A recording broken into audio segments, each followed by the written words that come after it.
I get questions all the time about getting a meat order and if you get it wrapped in the butcher paper or if you get it wrapped in plastic wrap. So I'm going to kind of talk about the pros and cons of each of these. My name is Amy Cross and this is the Cross Legacy, where I teach you how to save money on groceries. Once every 2 years we get a large meat order, and currently we have a little bit left over from the last order and some of the new meat here, and I was purposely trying to overlap this a little bit so I could show you pictures of both. Normally in the freezer, my meat order will last around 2 years. Sometimes we'll have leftover meat, but when it goes pushing past that 2.5-year mark, it starts to get a little bit freezer burned.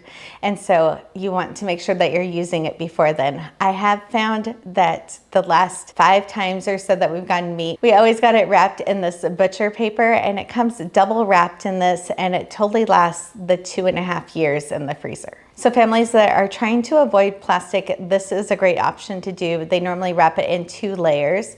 You do want to clarify with the butcher that you only want it in paper, because sometimes they'll wrap it in plastic first and then wrap it in the 2 layers of the butcher paper. So if having plastic away from your food is something that you're worried about, then make sure that you just ask for butcher paper. I'm just gonna laugh about this and throw under the bus, but one of the content team members here just had a lights on moment that it's called butcher paper because it's from the butcher. So things that you use like in your church bulletin boards, that is butcher paper, that's what they're using. So defrosting my meat, no matter if it is in the butcher paper or if it is in plastic, I always put it in a glass container in the refrigerator because I don't want it to leak anywhere. So I do make sure that I take that extra step when it goes into the refrigerator to defrost. And we'll just kind of move on through these pieces here. But this middle tube right here in the middle is 2 pounds of ground beef.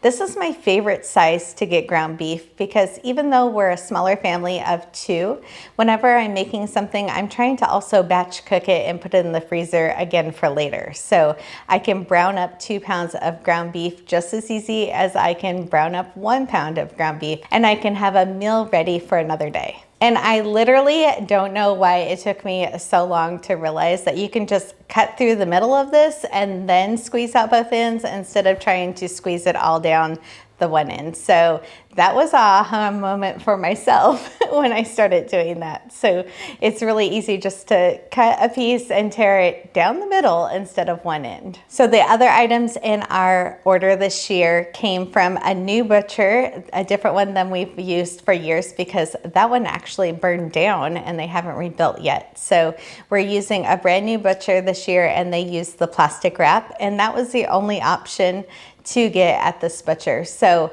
I am kind of curious to see if it lasts a little bit longer and how it does. But normally if you're buying things in a styrofoam package, like in a meat package at the grocery store, they will have a lot shorter shelf life than something wrapped in plastic wrap. So oftentimes I am looking for things that are wrapped in plastic wrap when I'm going to put it into the freezer. Even though I do try to avoid plastic as much as possible, in the freezer, I'm okay with it. We did notice that these are double wrapped also, so you don't have to worry about it getting a puncture mark in it and air being exposed to it. So we have been noticing that as we were putting the meat away. We haven't started using this new meat yet, and so I'm kind of curious to see how well it lasts and what in the future we decide is the best option for us to either get the butcher wrap paper or the plastic wrap. We are breaking down these meat videos to make it into a series. We have already done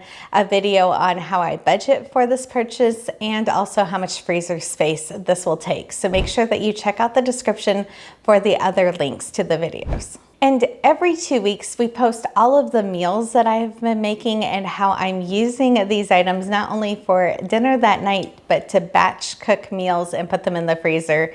So we have them for other busy nights. So if you're looking for more meal inspiration videos, make sure that you're hitting subscribe, and we will put that link to that playlist in the description also. I check in on YouTube a couple times a day and try to keep up on all of the comments. If you have any questions about purchasing meat, make sure that you are asking those in the comments and I will be happy to answer them. And if it's a really great one that we think that other people would also like to know the answer, I'll film a video for you.